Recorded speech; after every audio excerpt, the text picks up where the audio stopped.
Alright, today we're going to be reacting to Thomas DeLauer's best alcohol on a diet for weight loss video. Now I'm willing to bet that Thomas hasn't gone out or had a drink in like 20 years, so let's see if he actually knows what he's talking about. If I do recall, I actually watched this video in college when I was like 19. Not that I was drinking underage, I was just curious as to, say I was drinking, how would I, drink alcohol while lose weight? And if I remember correctly, this video was one of the worst videos ever made and did absolutely nothing to answer the question, but maybe this video has changed or maybe my opinion has changed, so let's get into it. It's not always feasible to live life like a fitness model. It's not feasible to live like a bodybuilder all the time, especially if you've got a real career and a real family that you have to manage. So I like this intro and this is 100% on point. You don't want to be stuck in that fitness industry matrix like all these other fitness bozos. You don't want to eat chicken, broccoli, and rice 4 to 6 times a day, never go out and party and just live your life like an absolute bum. You want to go out, party in moderation, but still lose weight. So let's find out how we can do this. So before I dive into what the top 3 alcohols are,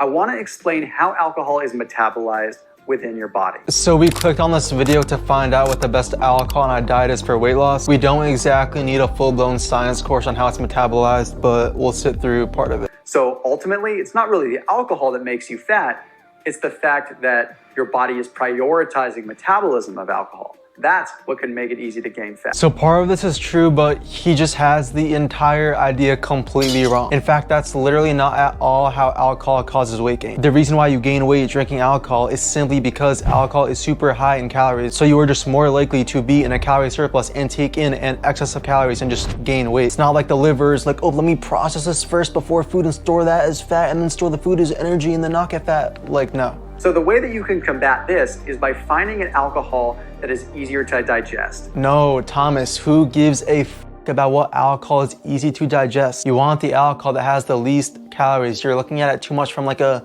science perspective. Calories in, calories out. Bring back the basics. But the purer the alcohol, the easier that it is on the liver. The purer the alcohol, the easier it is on the liver, sure, but also likely the more calories it's going to be because alcohol itself contains calories. So the purer the alcohol, the higher the alcohol concentration is going to be and the more calories is going to be in it. Now, the other thing that you can do is stick to one kind of alcohol. If you stick to one kind of alcohol, then the liver doesn't have to tap into different enzymatic properties to break down different alcohols. This might help with the hangover. Sure, you could argue, oh, if you're less hungover the next day, then you'll be more likely to make good decisions and exercise more and help you lose weight. But if you drink 1,000 calories worth of vodka, gin, vodka Sprite, vodka, Red Bull, Captain Coke, or 1,000 calories of just Bud Lights, so one type of alcohol, guess what? You're still taking 1,000 calories. It's still going to result in the same amount of weight gain. And honestly, if you drink 1,000 calories worth of 5 alcohols or 1 alcohol, you are probably going to be hungover either way. I really don't think that that's going to make much of a difference at all. Now, another thing that happens when you drink alcohol is you get what's called a glutamine rebound. And I'm going to explain this really briefly. So that's a very cute lesson about glutamate and getting hungover. But again, we want to know the best alcohol for weight loss. Most of us can live with being hungover, but we can't live with being fat. So if you drink a little bit of glutamine powder or take some glutamine capsules while you're drinking, it can help this effect because it's going to stop the reduction of glutamine while you're drinking. So this is partially true and decent advice to help a hangover, but he's making it seem like the primary reason why you gain weight while drinking alcohol is from being hungover, which isn't even close to being true. If you made a pie chart as to why you gain weight while drinking alcohol, it would be like 10% max of a hangover and 90% just simply because alcohol has so many calories. Speaking of calories, if you're unsure how many calories you're supposed to be eating to lose weight, then please feel free to use my 100% free online calorie calculator. You can find the link in the description or the pinned comment below. And to be completely honest with you, I wouldn't recommend taking glutamate to prevent a hangover because 1, I don't think it's the best idea to be taking tablets or capsules if you don't have to when you plan on drinking. And 2, I don't think it's exactly the best idea to alter your neurotransmitters or hormones in the form of oral supplementation if you really don't have to. I would just recommend drinking water and trying to push through, but you do you. In 1970, there was a study by a doctor by the name of Dr. Chapman that took 2 groups of people. One group of people he gave bourbon whiskey to. Another group of people he gave distilled vodka to. And he measured the hangover results. The next day, 33% of those that drank the bourbon whiskey reported hangovers. Only 3% of those that drank the vodka reported a hangover. So first of all, this study was done in 1970. I wouldn't take it too seriously. And second of all, I don't know how the hell you measure a hangover. Like, it's kind of just like, oh, I'm hungover, I'm not. There's not like a blood test for being hungover. But all right, the study showed that distilled vodka, you get less hangovers than whiskey. That still doesn't tell me what the best alcohol for weight loss is. So now let's get into what you really wanted to hear. What alcohols should you drink? So the number one alcohol that you should drink is definitely going to be distilled vodka.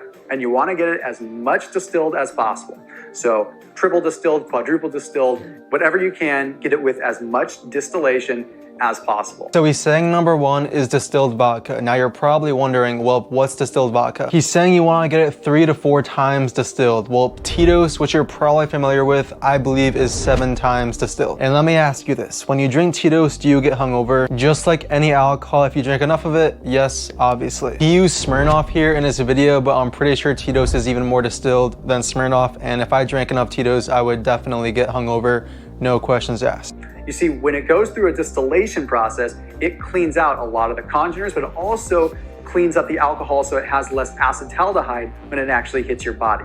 Therefore, the liver can process it a lot easier. So he's trying to make it all like sciencey and is just completely overthinking this and overcomplicating it. But he's basically trying to say that distilled vodka is going to give you less of a hangover than other forms of alcohol based on this 1970 study. So that's why it's the best alcohol on a diet. But even at that, it literally does nothing to the calories. He just said the number one type of alcohol on a diet and didn't even mention the word calories. Thomas, calories get you fat. Calorie surplus. Calories in versus calories out. Not this like distilled science liver processing bullshit. Like, no, you are completely wrong. Well, he's actually not wrong, but the reasoning behind his choice is just completely backwards and wrong. Vodka is a decent choice, but not because it's like distilled and you're gonna get less of a hangover. 1 shot of vodka, so 1.5 ounce shot, which most of you, that's pretty much the serving they give you in America and most countries, is going to be 100 calories. But guess what? Whiskey, gin, rum, those all also have 100 calories per shot. Vodka isn't like magically lower calorie than the rest of the alcohols. The reason why vodka is a good option is simply because it's such a lean source of alcohol. Pretty much all of those calories are alcohol calories that are going to go into your buzz. But it's not like vodka is less calories than the other hard alcohols. So you could have gave the one spot to whiskey, rum, tequila, vodka. Really, it wouldn't have mattered at all. Now, another alcohol that I would recommend would be a gin and tonic. Now, gin is another one of those that's distilled that's usually a lot easier for your body to process. Then he says gin and tonic for the second best alcohol. Honestly, I didn't have much of a problem with this video until he said that. That is like literally one of the worst alcohols you can possibly drink for weight loss. If you order a gin and tonic at a restaurant or a bar, you have 1 shot of gin, right? Which is already 100 calories. Then they fill the rest up to the top with tonic water. And tonic water, contrary to popular belief, is actually extremely high in calories. A gin and tonic can easily get up to like 200 plus calories for 1 drink. So can vodka Sprite, so can Captain Coke. Because you have that 1 shot of vodka and then you have 100 plus calories of soda or juice or tonic water, and those excess calories don't even go to your buzz. So less than 50% of the gin and tonic calories don't even go to your buzz. It is a complete waste of calories. In fact, I would argue that a vodka Sprite or a Captain Coke could even be better than a gin and tonic, because at least in that case, you can ask, or if you're making it at home, you can make it with diet soda, which has 0 calories. So no gin and tonic. Now, the last alcohol that I recommend you drink, and this is for the winos, is gonna be a white wine. And then for 3, he says wine. Wine is not the worst choice because it's mostly lean alcohol calories. A glass of wine, you're probably looking at like, 200, 300 calories-ish compared to 1 Bud Light, which would be like 100 calories. Yeah, you would have to have like 3 Bud Lights to get to the same buzz as like 1 glass of wine because the wine has a higher alcohol concentration. So really the calories are proportionate, but if you're just having 1 drink, then beer is the best, or just 1 shot of hard alcohol, or like a mixer with vodka, whiskey or something, and a diet soda. But if you're just like going to the bar to get slammed, really all you want to do is just make sure they're lean alcohol calories, so you can drink beer, wine, hard alcohol if it's shots, or mixed with diet soda. And basically like the amount of buzz you want to get is going to be proportionate. So it could take you, 10 Bud Lights, which are low calorie because they have low alcohol content. It could take you 7 Sam Adams because Sam Adams are higher in calories than Bud Lights because they have more alcohol in it. Or it could take you 10 shots of vodka or like 5 glasses of wine, and you'll end up taking the same amount of calories to get to the same desired buzz. I pretty much just summarized it for you right there, but if you really want to see in depth where I really like go over everything about alcohol and calories and weight loss, then please check out this video right here. If you guys are looking to get in shape this summer without sacrificing alcohol and going out with your friends, then please book a free one-on-one call with me. You can find the link in the description below. We'll get you squared away ASAP. Thank you guys so much for watching this video. I really hope to help you out. I'll see you guys next time. Peace.